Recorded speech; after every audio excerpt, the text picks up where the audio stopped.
Kaže se da se sve nosi iz kuće. I vaspitanje, i kultura, i ljubav, sve. Da li je to tačno? Da, tradicija je jako bitna. Tradiciju treba poštovati.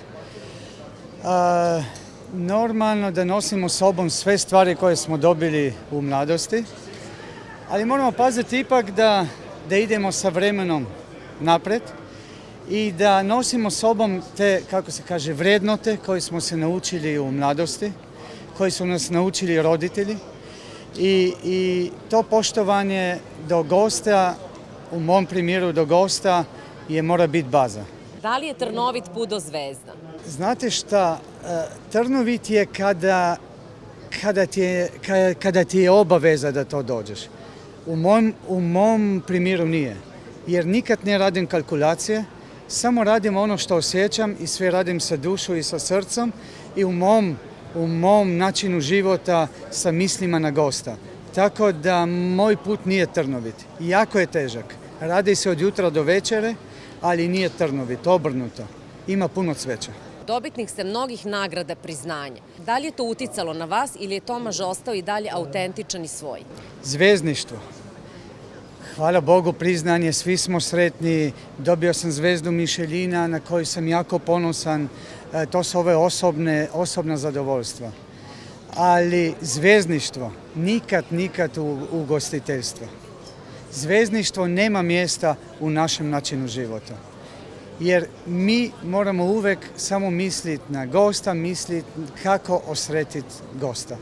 Tako da Tomaž je isti, jedino što svaki dan zna manje i ja mislim da je i to bitno. Svaki dan želim da se naučim nešto novo i vjerujte mi, u Srbiji sam se naučio puno stvari. Kako se pravi dobra goveđa supa? Moja baka je kazala samo jednu stvar. Nemoj nikad raditi neke stvari ako ne znaš uraditi baze. A kod nas u našoj kući je baza goveđa juha. Goveđa juha je sinonim za bazu, za tradiciju. Više sad kako se radi, mogli bi sad pričati pola sata o tome, ali daću vam bolje da vam dam jedan primjerak. Imao sam 8-9 godina, zaustavio se ispred naše kafane, nismo bili još u dvorcu, zaustavio se kamion. Ušao je nutra vozač kamiona i došao je na čašu vode. To neću ja nikad zaboraviti. Moja baka išla u kuhinju, donela je tom čovjeku tanjur prave, domaće, zdrave, krepke goveđe juhe i čovjek je seo, pojeo, malo kaže mogu platiti, ona kaže ne možete platiti, niste vi to naručili. I ja se okrenim s nju, onda smo išli pozadi i ona kaže Tomaž, ne zna se, to je bilo 40 godina i više od toga, kaže Tomaž, nikad se ne zna kad je taj čovjek zadnji put jeo nešto na kašiku vruće.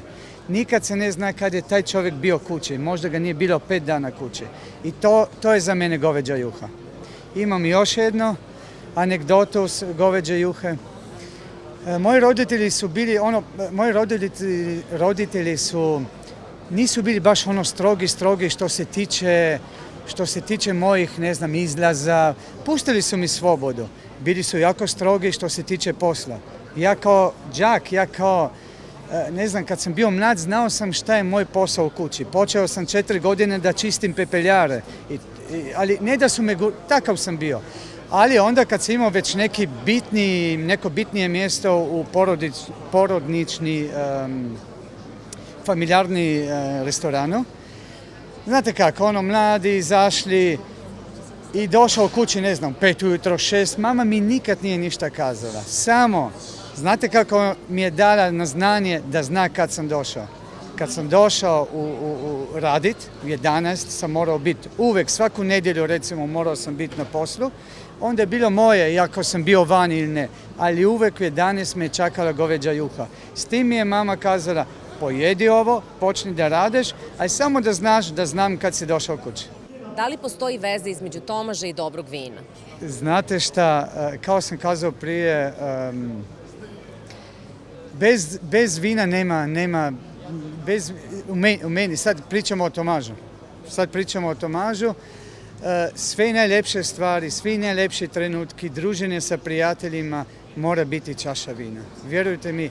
A sad ako idem na profesionalni dio, za mene slijed hrana nije kompletna ako nema pravog vina uz hranu. Tako da je kombinacija vina i hrane jako, jako bitno.